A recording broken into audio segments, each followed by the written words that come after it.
नमस्कार दोस्तों, आप सभी लोगों को हमारे YouTube channel GS Rahul sir पर बहुत बहुत स्वागत है। दोस्तों, हमने भाग 3 ख़त्म कर चुके हैं, जिसमें मैंने बाद में MCQ भी कराया था आपको। MCQ क्या था? वो एक तरह से भाग 3 का पूरी तरह समराइज था, यानी समराइज एक रिवीजन था, जिसको मैंने लगभग 51 मिनट की समथिंग वीडियो थी, क्लास थी, उसको मैंने समराइज किया था। उम्मीद कर रहा हूँ मैं आप लोगों को समझ में आया होगा। तो अब हमारा जो अगला भाग है वो भाग 4 है। कल हमारी क्लास नहीं हो पाई थी क्योंकि शिवरात्रि थी, तो लोग उस म्यूजिक वगैरह बजा रहे थे, तो इस वजह से क्लास नहीं हो पाई। खैर, कोई बात नहीं है, जल्दी भाग 4 को कवर करने की कोशिश करेंगे। बाकी ये है, अब हम भाग 4 में एंट्री कर रहे हैं।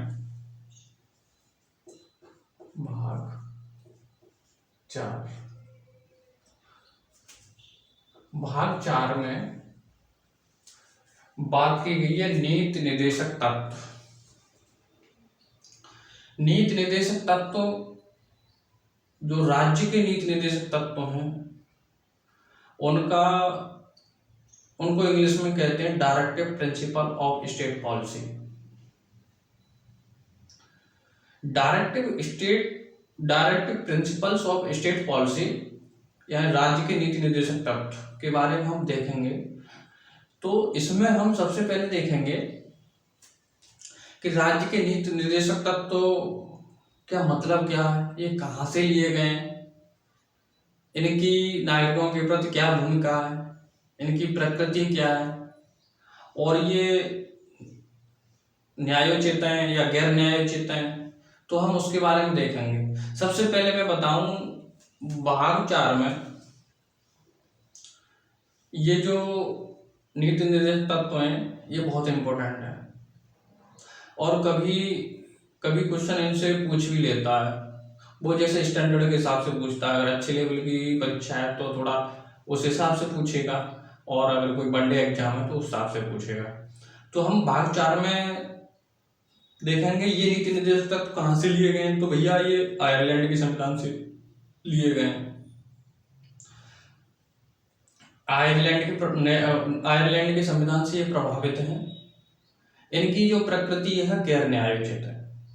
यानी गैर न्यायोचित का अर्थ क्या है? गैर न्यायोचित का अर्थ है सर, इनको हम न्यायालय में चुनौती नहीं दे सकते। जैसे हम मूल अधिकार में न्यायालय में चुनौती दे सकते, यानी उनकी प्रकृति न्यायोचित थी, यहाँ पर गैर न्यायोचित है। उनकी प्रकृति नकारात्मक व सकारात्मक थी। अच्छा, मौलिक अधिकार की नीति निर्देशक तत्व की जो प्रकृति है वो सकारात्मक है। सकारात्मक क्यों है? सकारात्मक इसलिए है क्योंकि ये राज्य के जो नागरिक हैं उनके लिए कल्याणकारी काम करता है, न कि जैसे पहले औपनिवेशिक काल में पुलिस प्रशासन, राज्य की पुलिस प्रशासन के थ्रू शासन किया जाता, वैसे नहीं है। राज्य कोई कंपनी नहीं है, पहली चीज तो ये है। उसका मतलब धन का सकेंद्र नहीं होता, उसका मतलब होता है राज्य का कल्याणकारी, राज्य के कल्याण के लिए ज्यादा से ज्यादा नागरिकों के लिए काम करे। तो यहाँ पर ये जो नीति निर्देशक तत्व हैं ये लोक कल्याणकारी हैं, या नागरिकों के लिए कल्याण के लिए काम करते हैं, जनहित में काम करते हैं। सरकार उनके लिए ज्यादा से ज्यादा जब कोई कानून बनाती है तो कानून बनाते समय ये ध्यान रखती है कि कोई नागरिक, कि सभी नागरिकों के लिए कल्याण के लिए काम किया जाए। कानून बनाते समय, प्रभावी बनाते समय ये ध्यान रखता है, राज्य का ये नैतिक कर्तव्य है। तो अब जैसे हम देख रहे हैं तो ये किसी एक व्यक्ति के लिए नहीं होते। पहली चीज तो ये पूरी समुदाय के लिए होते हैं। मान लो अगर महिलाओं के लिए कोई कल्याण का काम किया राज्य ने, तो वो पूरी महिलाओं के लिए, एक महिला के लिए तो है नहीं वो। वैसे ही अगर किसी पिछड़ों के लिए या SC वालों के लिए, ST वालों के लिए, सामाजिक शैक्षिक रूप से पिछड़े उनके लिए काम किया, तो एक पर्सन के लिए तो करेगा नहीं राज्य। तो यहाँ पर ये पूरे समुदाय के लिए है। इनकी प्रकृति कैसी है? इनकी प्रकृति सब सकारात्मक है। ये गैर न्यायोचित है, यानी हम न्यायालय में चैलेंज नहीं कर सकते। तो इसमें अनुच्छेद के बारे में बात की गई है, तो इसमें 36 से 51 तक अनुच्छेद है। हमने 12 से 35 तक अनुच्छेदों की संख्या मौलिक अधिकार में देखी। अब हम यहां पर अनुच्छेद 36 से 51 तक देखेंगे। किसमें? नीति निर्देशक तत्वों में। नीति निर्देशक राज्य के नीति निर्देशक तत्व, जिन्हें हम इंग्लिश में कहते हैं डायरेक्टिव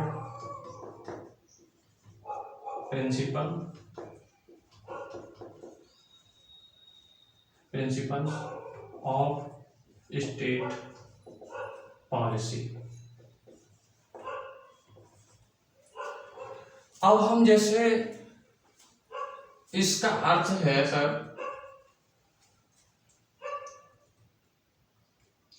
राज्य जब कोई कानून बनाएगा तो राज्य ये देखेगा, कानून बनाते समय उसका ये नैतिक कर्तव्य होगा कि वो राज्य के लोक कल्याण के लिए काम करे। और ये लिए कहां से गए, कहां से प्रभावित है? आयरलैंड के संविधान से। इन्हें आयरलैंड के संविधान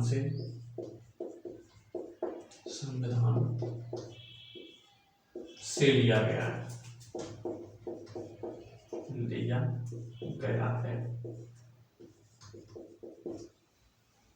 राज्य कानून या नीति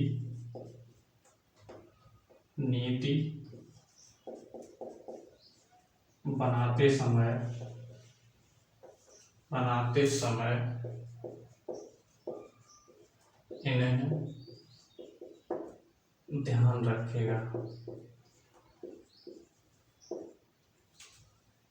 रखेगा।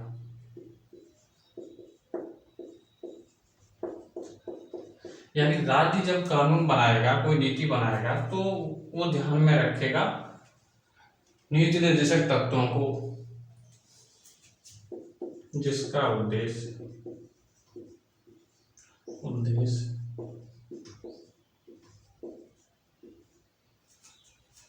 राज्य के नागरिकों के लिए कल्याणकारी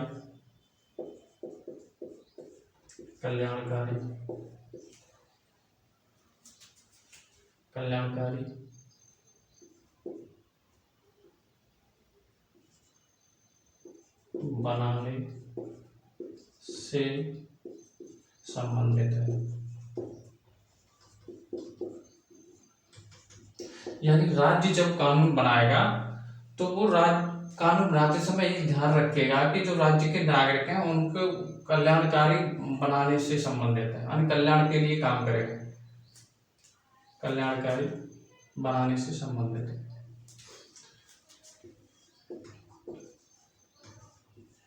यानी कि प्रकृति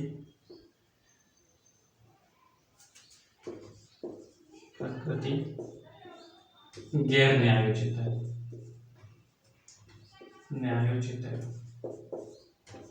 इसका अर्थ ये है कि अगर न्यायोचित होती और सरकार अगर सक्षम नहीं है तो हम चैलेंज करते, इसलिए यहाँ पर इसको गैर न्यायोचित किया गया है। जैसे सपोज करो अभी कोरोना के समय में सरकार ने राशन बांटा, वो सक्षम है तब वो बांट रही थी, और अगर न्यायोचित होता हम जबरदस्ती अभी बंटवा रहे होते, भैया ये हमारा अधिकार है, इसलिए यहाँ पर इसको गैर न्यायोचित किया गया है। यानी इसे हम न्यायालय में चुनौती नहीं दे सकते।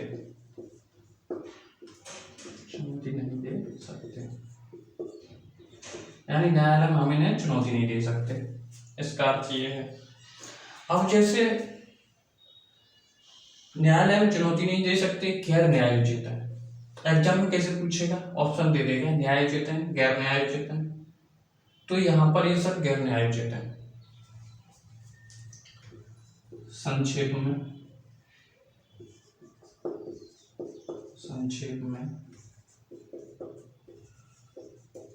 कल्याणकारी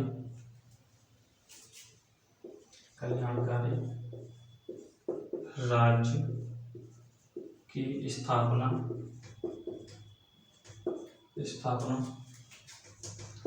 का उद्देश्य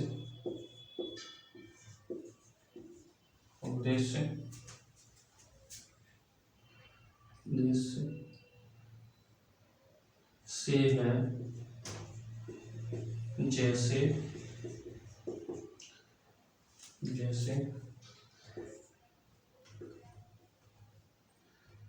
जैसे पुलिस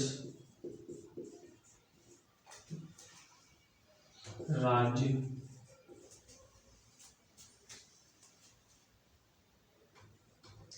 न कि पुलिस राज्य की स्थापना से, जैसे औपनिवेशिक काल में पुलिस राज्य की स्थापना थी, ज्यादा से ज्यादा धन संचित करना। यहाँ पर राज्य का उद्देश्य ज्यादा से ज्यादा धन संचित करना नहीं है, बल्कि राज्य के जो नागरिक हैं उनके ज्यादा से ज्यादा कल्याण से संबंधित है।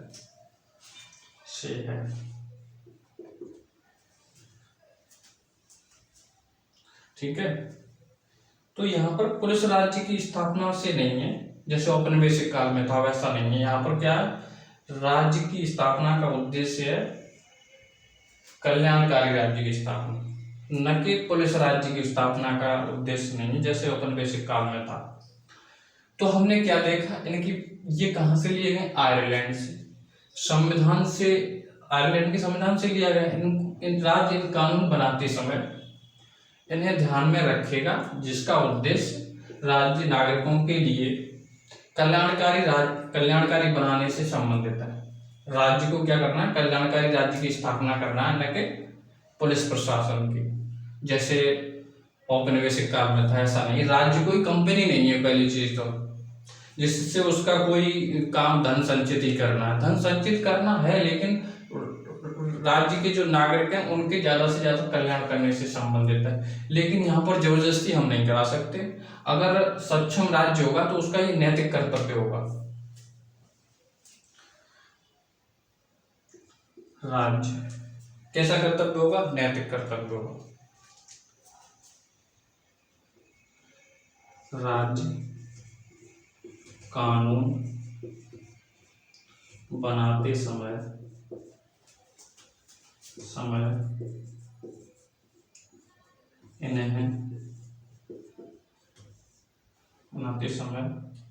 इन्हें लागू करना उसका नैतिक कर्तव्य होगा,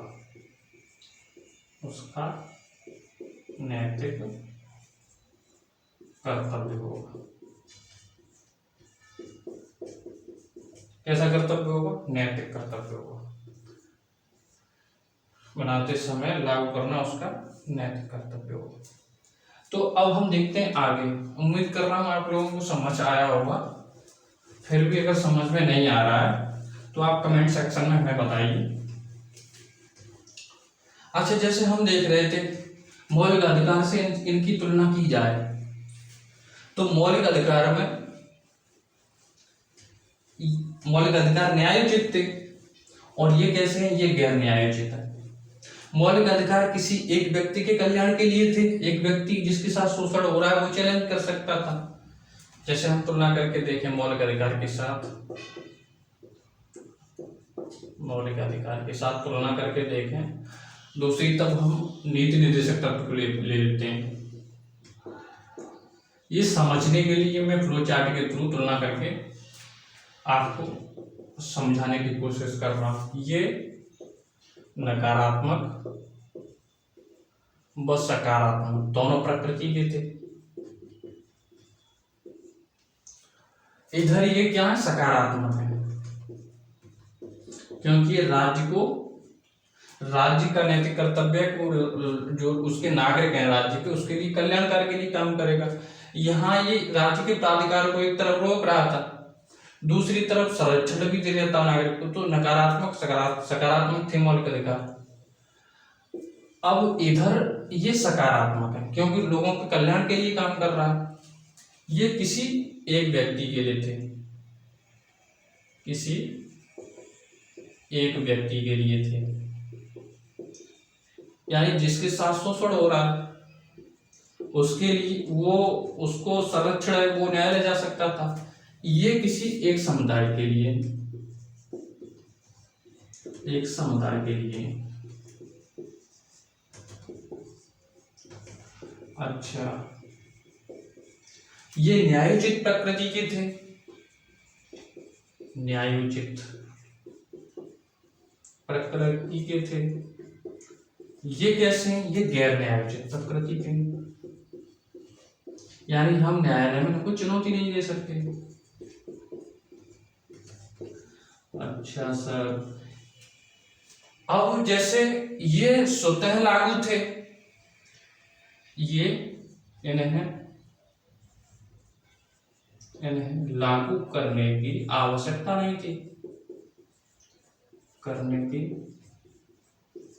आवश्यकता नहीं थी, बल्कि स्वतः ही ये लागू थे, इन्हें लागू करने की आवश्यकता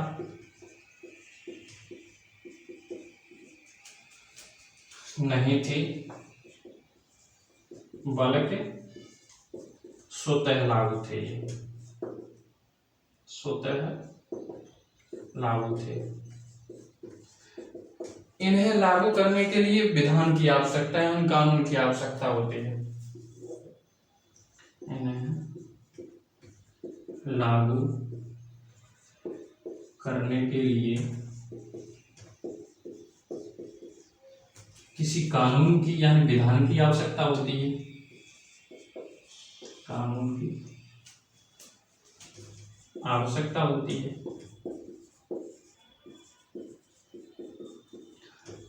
अब जैसे मैं समझा रहा हूं तो अभी मैं बताऊंगा एग्जाम में कैसे पूछ सकता है क्वेश्चन। तो ये अमेरिका से लिए गए थे और ये आयरलैंड के संविधान से लिए गए, आयरलैंड के संविधान से लिए गए और ये अमेरिका के संविधान से लिए गए थे। तो हमने तुलना करके देखा, ये किसी एक व्यक्ति के लिए थे, ये एक समुदाय के लिए, ये न्यायोचित प्रकृति के थे, ये गैर न्यायोचित की प्रकृति के हैं। इन्हें लागू करने के लिए आवश्यकता नहीं होती बल्कि स्वतः लागू होते हैं। इसका मतलब क्या है? इसका मतलब ये सर है कि जैसे सपोज करो मेरे साथ शोषण होगा तो मैं स्वतः न्यायालय जा सकता हूँ, यहाँ मुझे कोई कानून की आवश्यकता थोड़ी है, स्वतः लागू है, वो तो अधिकार दिए गए।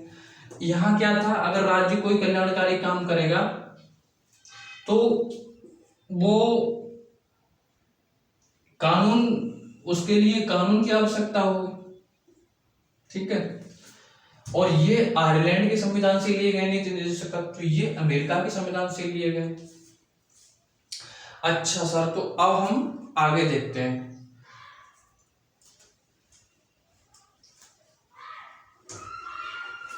ये जैसे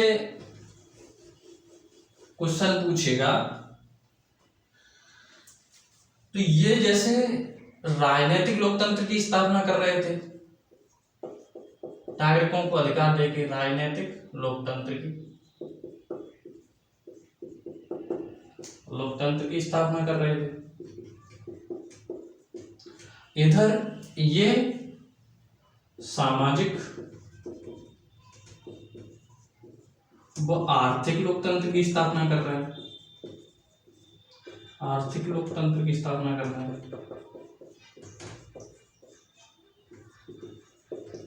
स्थापना कर रहे हैं।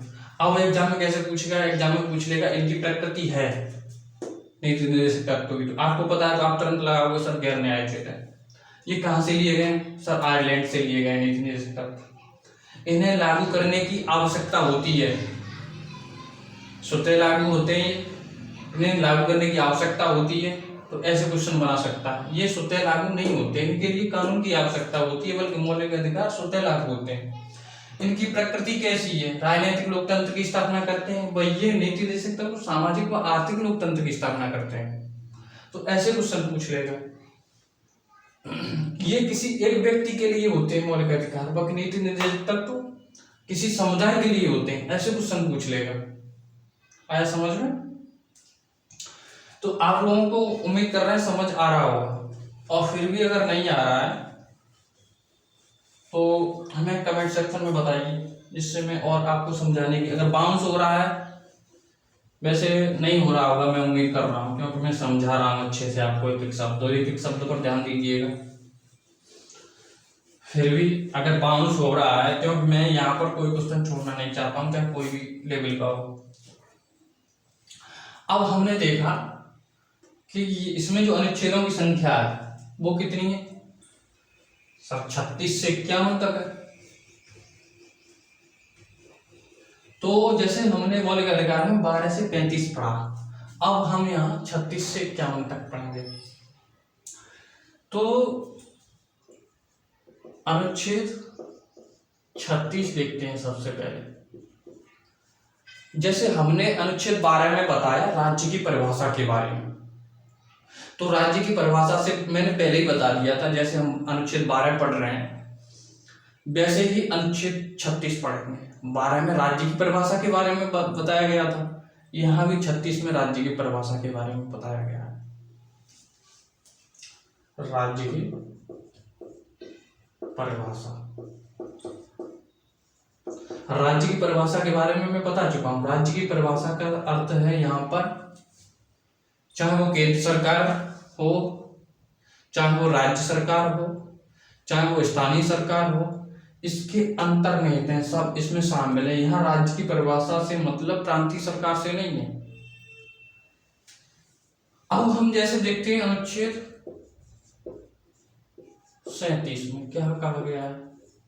अनुच्छेद 37 में भैया कहा गया है कि राज्य जब कानून बनाएगा तो उसको कानून बनाते समय ये उसका नैतिक कर्तव्य होगा कि वो लोक कल्याण के लिए, राज्य के नागरिकों के लिए, लोक कल्याण के लिए कानून बनाए, यानी ध्यान में रखे। राज्य कानून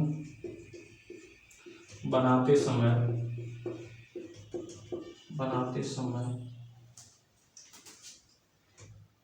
यह ध्यान रखे कि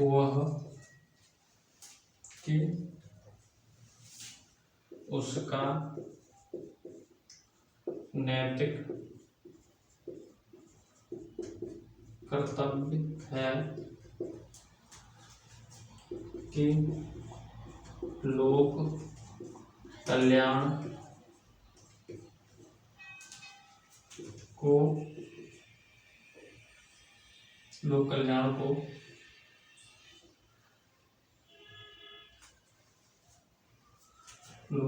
को ध्यान में रखते हुए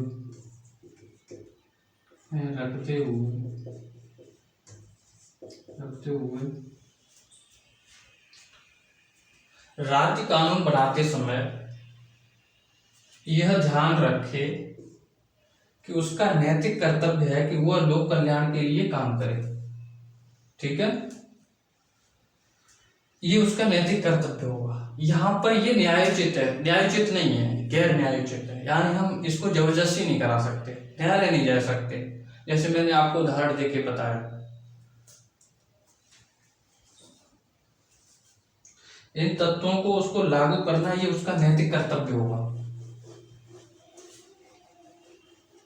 अब हम जैसे देख रहे हैं अनुच्छेद 38 के बारे में। अनुच्छेद 38 में बात की गई है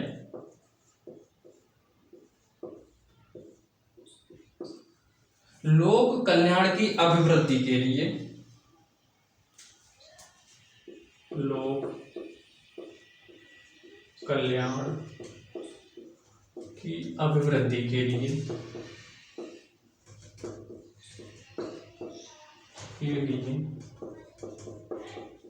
राज्य सामाजिक, आर्थिक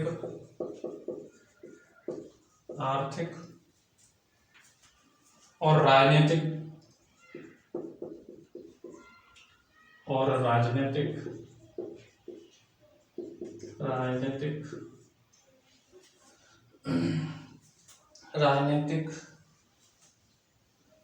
द्वारा सामाजिक व्यवस्था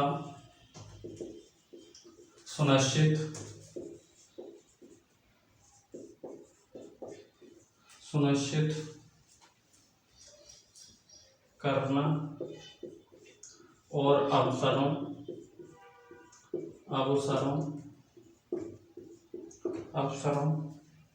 की असमानता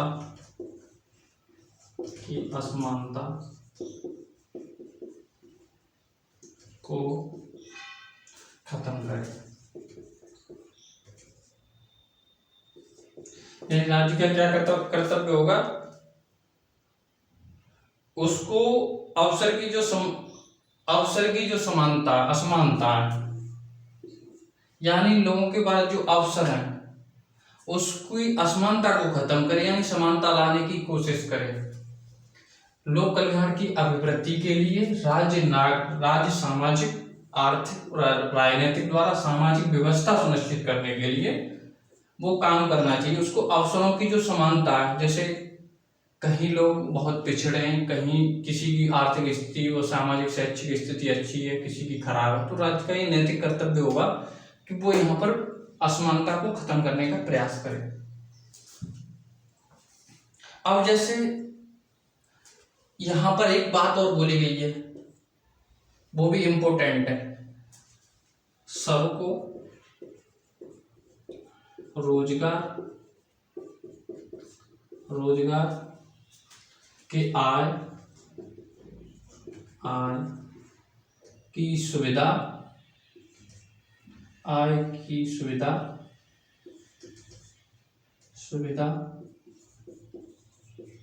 के समान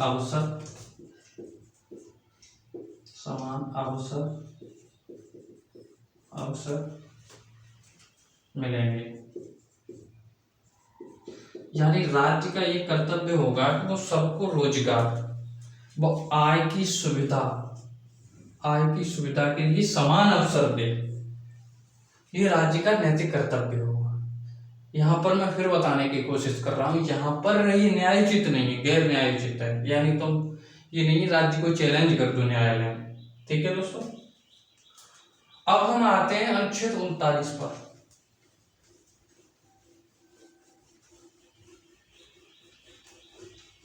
अनुच्छेद 39 में बात की गई है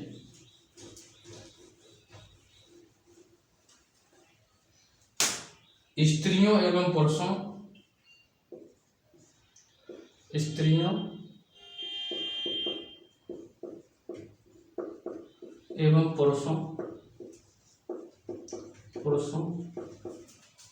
के लिए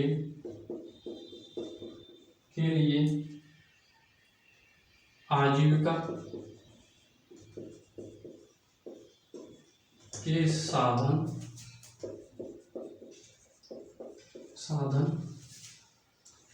उपलब्ध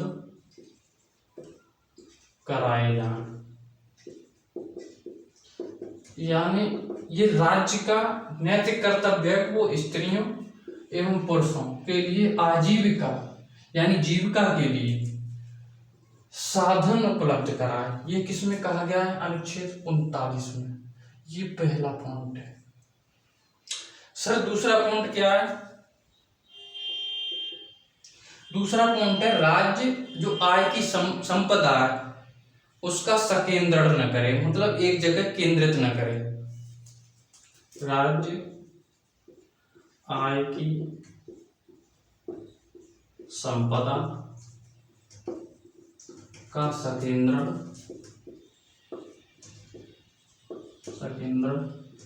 न करते हुए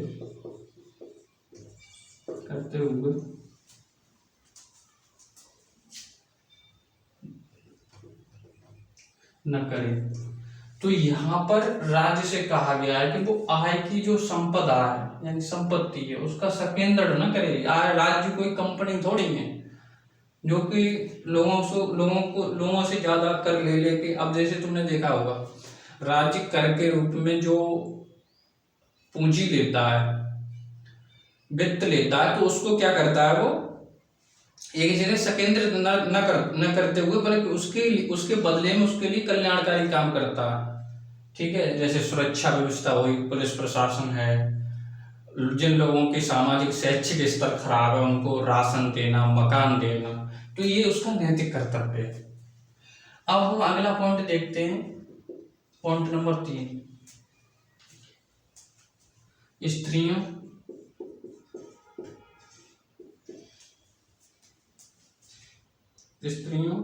एवं पुरुषों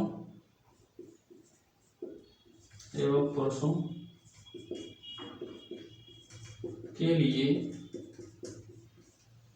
एवं पुरुषों को समान कार्य के लिए समान वेतन दे।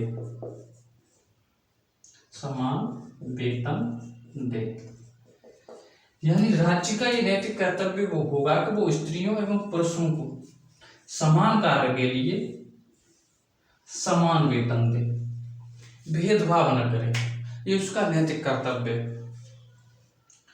अब हम देखेंगे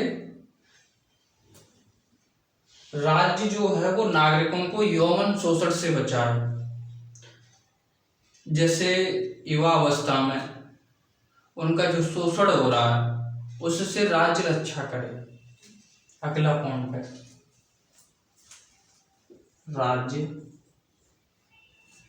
नागरिकों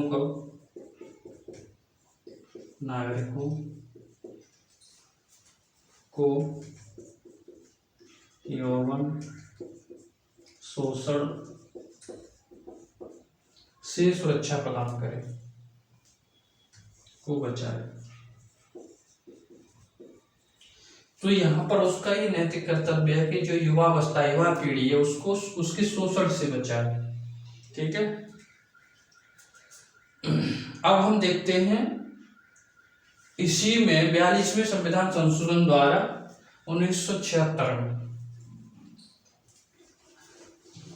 ये बहुत इंपॉर्टेंट है जो मैं बता रहा हूं, ये भी सब इंपॉर्टेंट है, कहीं से भी क्वेश्चन पूछ सकता है, लेकिन वो क्वेश्चन जैसा एग्जाम होगा वैसा क्वेश्चन उठाएगा। ये वनडे एग्जाम में इसमें से पूछ लेता है स्त्रियों एवं पुरुषों के लिए समान कार्य के लिए समान वेतन कौन से अनुच्छेद में नीति निर्देशक तत्व के बारे में चर्चा की गई है। तो यहाँ पर ये 39 में ही अंतर निहित है। अब 39 में संशोधन किया गया 42वें संविधान संशोधन द्वारा, 42वें संविधान संशोधन द्वारा 1976 में, और ये 1976 में इसको जोड़ा गया। इसमें कहा गया कि कानूनी निःशुल्क सहायता उपलब्ध कराए राज्य। ठीक है, निःशुल्क विधिक सहायता,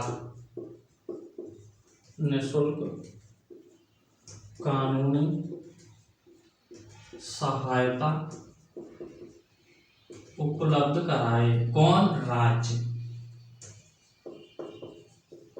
अब पूछ लेगा एग्जाम में निःशुल्क कानूनी सहायता उपलब्ध, राज्य के नीति निर्देशक तत्व द्वारा निःशुल्क कानूनी सहायता उपलब्ध कराने का कौन से संविधान संशोधन द्वारा जोड़ा गया है, पूछ लेगा।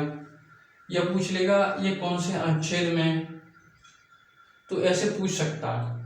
और ये शायद यूपीएससी में भी, आईएएस में भी पूछ चुका है इसको, तो ये आपको ध्यान रखना है। ठीक है दोस्तों, हाँ मैं जैसे करा रहा हूं तो मैं लेवल अच्छी करा रहा हूं, लेकिन आपको अपने अकॉर्डिंग इसमें देखना है। वैसे सब पढ़ लोगे तो ये है कि सभी में काम आएगा। अब हम देखते हैं अनुच्छेद 40। अनुच्छेद 40 जिसमें बात की गई है ग्राम पंचायतों का गठन के बारे में।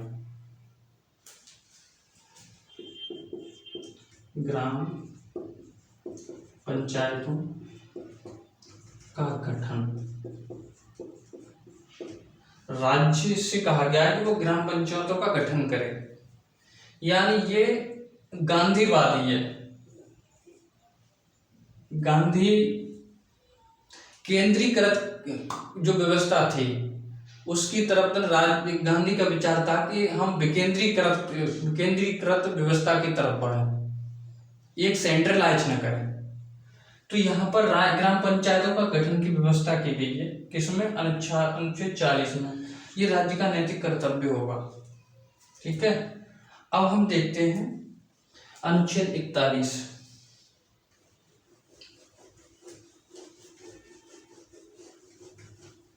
अनुच्छेद 41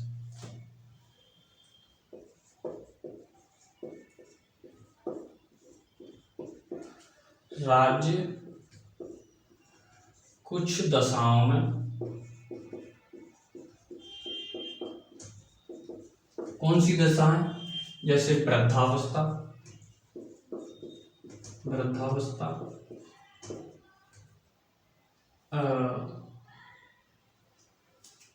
अपंगता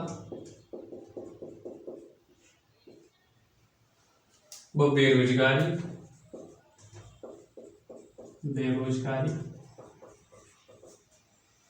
में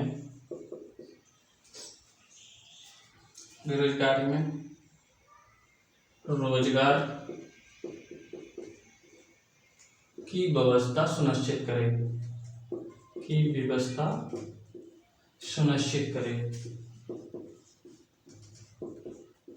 सुनिश्चित करे। अब जैसे राज्य क्या करता है, वृद्धावस्था में पेंशन देता है, बेरोजगारों के लिए बेरोजगारी भत्ता भी कहीं कहीं दिया जाता है, कोई विकलांग है तो उसके लिए व्यवस्था की जाती है।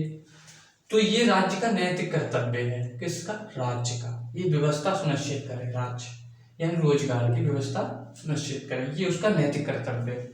यहाँ पर मैं फिर बताने की कोशिश कर रहा हूँ, आप कंफ्यूज नहीं होना। ये गैर न्यायोचित है, ये सब जो मैं पढ़ा रहा हूँ नीति निर्देशक तत्व के बारे में। तो अब हम जैसे 41 देख चुके हैं, अब हम आते हैं अनुच्छेद 42 पर। अनुच्छेद 42 में दोस्तों बात की गई है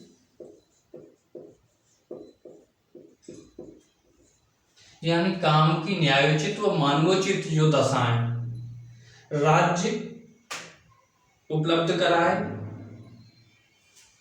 राज्य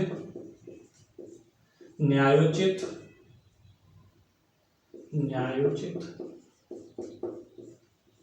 एवं मानवोचित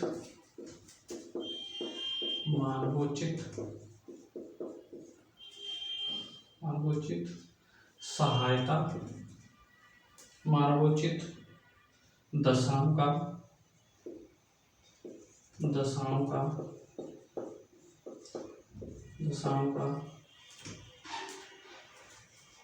तथा प्रसूति सहायता उपलब्ध कराए,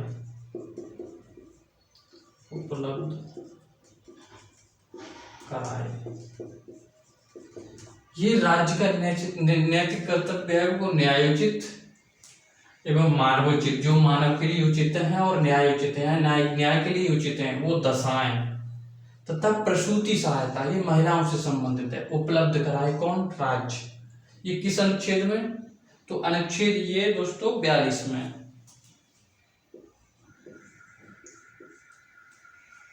आप सभी लोगों को ध्यान में रखना है ये, और ये सब इंपॉर्टेंट है, कहीं से भी क्वेश्चन पूछ सकता है, तो आपको कंफ्यूज नहीं होना है। अब हम आते हैं आगे।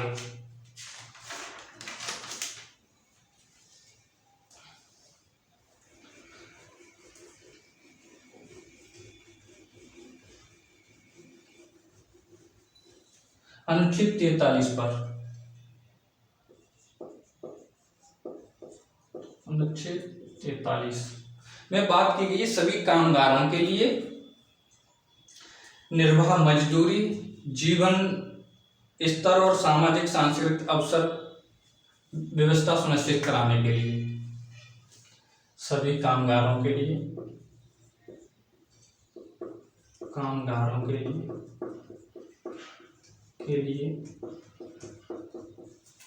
जीवन स्तर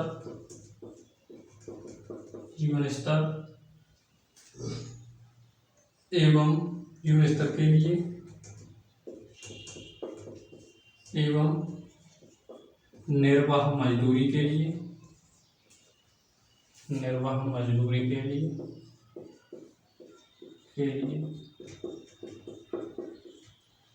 तथा मजदूरी के लिए जीवन स्तर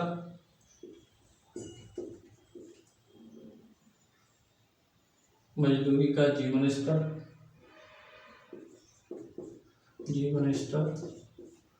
तथा सामाजिक एवं सांस्कृतिक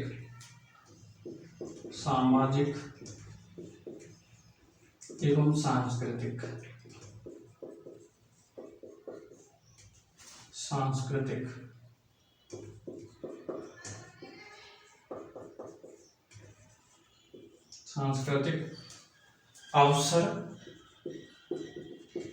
उपलब्ध कराए।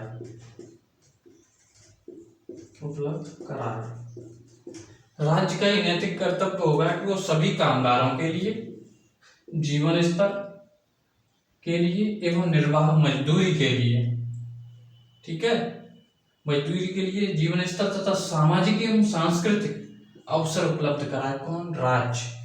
ये किस अनुच्छेद में क्या हो गया? 43 में। तो ये जैसे मैं करा रहा हूं, तो ये लोगों के लिए जो जैसे मैंने आपको कराया महिला एवं पुरुषों के लिए समान कार्य के लिए समान वेतन, तो ये सबके लिए इम्पोर्टेंट है, क्वेश्चन बन सकता है।